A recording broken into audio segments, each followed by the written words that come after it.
Hey guys, what's going on? We got another Enhancement Shaman PvP video.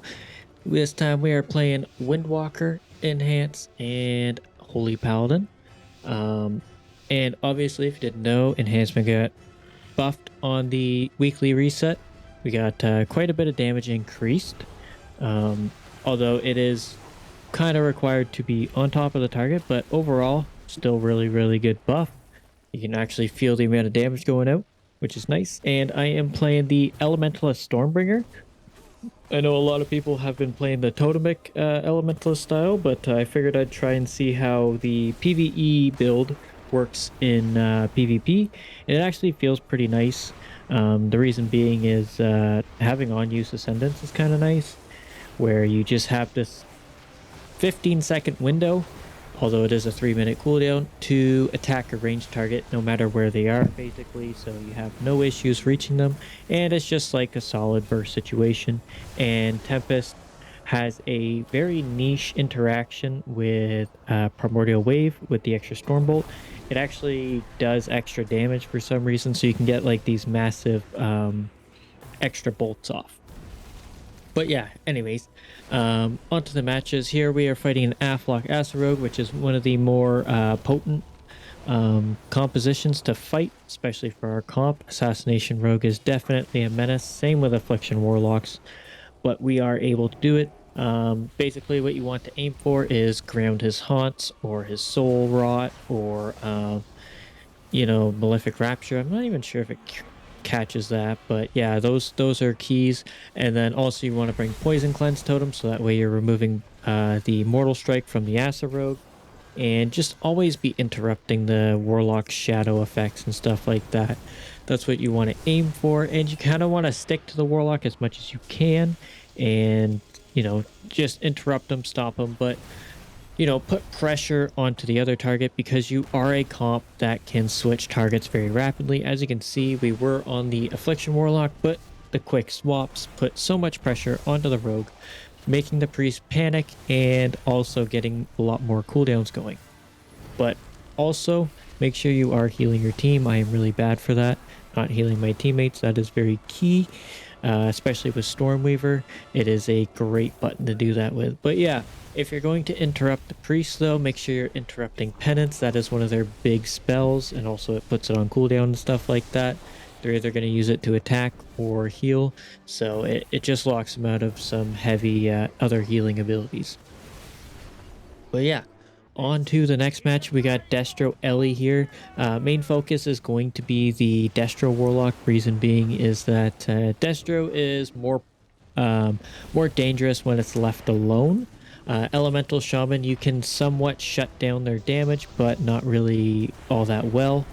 You can see here I just swapped to the Ellie Shaman, mainly because I had no real way of getting to the Destro lock, and he was going to hex me otherwise if I had left him alone, if I didn't lasso or stop him, so it would have just made it even worse. But you can see the Ellie Shaman is playing very open. He should be kind of playing on top of Shook just to stop his heals and put some pressure on him. But at the same time, I'm not worried about interrupting the Destro lock. Reason being is Plum is on top of him, which means he's going to be interrupting him and getting quite a few of them. So that means I want to kick the Mistweaver, stopping heals, putting pressure on the healer, which is also very helpful, making sure that they feel it, right? So here I get lassoed. Chuck was in a hex, but I dispelled it. Get out of it. There's Ruination from the Warlock. But we just have so much pressure, forcing him out and running away. I LOS the Shaman for a second just to, give myself a break from taking damage. The Monk has free casting on, so I'm going to sit there, go for a hex, see if I get interrupted. Now Shook's not worried about getting kicked. I should have went for another hex right after that, but instead I dropped a grounding totem, absorbing all of the Elemental Shaman's damage right there. Get another kick off on the Monk. Now I'm swapping to the Shaman for a second. The big reason is because the Warlock is in the bubble, and there's really no point in hitting into that. So I just swap to him, give him some damage, give him a bit of a scare, knock him into Shook. Shook goes for the Hodge to cancel out the lasso. Very helpful there. He does get dispelled on it, but there's not much you can do about that. But does force Dispel, still on him for a second, go for the Hex, get the Hex off. He has to, oh, he didn't Trinket, he got Dispelled by the Ellie Shaman. Good for him.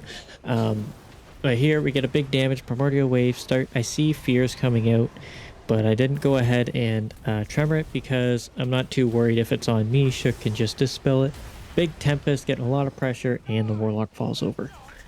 But yeah, like, even though the damage meter doesn't quite show me catching up to Plum, I definitely feel the pressure that I am applying with the big Tempest hits, some Elemental Blast hits, and just being able to constantly deal damage with Flame Shock too. It actually does quite a lot. And Frost Shock is actually hitting for upwards of 700 to 800k, which is great to see. You wouldn't think Frost Shock would hit that hard, but it definitely does. And keep in mind, it does cleave too, so everything is getting hit for 700k that is in its way, which is nice. So here, I chase the Warlock kind of around a corner. I'm not too worried. It's the start of the arena. Shook is right there behind him, so he gets a nice Hodge. He ends up trinketing the Hodge, and I'm just wailing into him, just getting as much damage into him. Not really worrying about that DK, because DKs are really annoying to fight. But you can just see we're putting a whole lot of pressure on this guy. He jumps away. I start hitting the DK because I can't quite move. I know he has grip, so I was waiting for that. And here I Feral Lunge into an interrupt on the Priest because he's playing Shadow mode or whatever that hero talent is. If you interrupt anything Shadow, it basically cancels out anything they can do while they have that up, I think. So very, very helpful there. They can't Mind Blast. I don't even think they can Penance. So it was a big kick, especially when he was so low.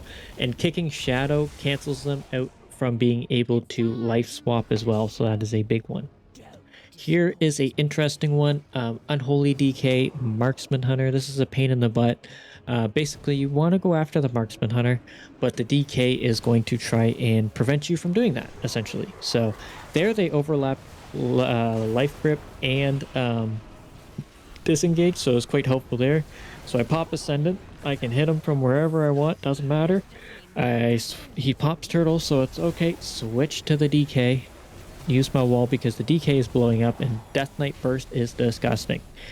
So here, Plum gets some more pressure onto the Hunter. I get into a long fear, which really sucked. Plum backs off a little bit, I think, or he got gripped or something. So I just follow in on the Hunter. I don't want to let him do anything really. I just want to hit him. And here I think he makes a mistake of trapping me. Now, the reason why I say it's a mistake is because he would want to CC Shook more with that trap rather than me. I know stopping damage, but I think they could have applied more pressure. But there I get a nice kick on the Penance.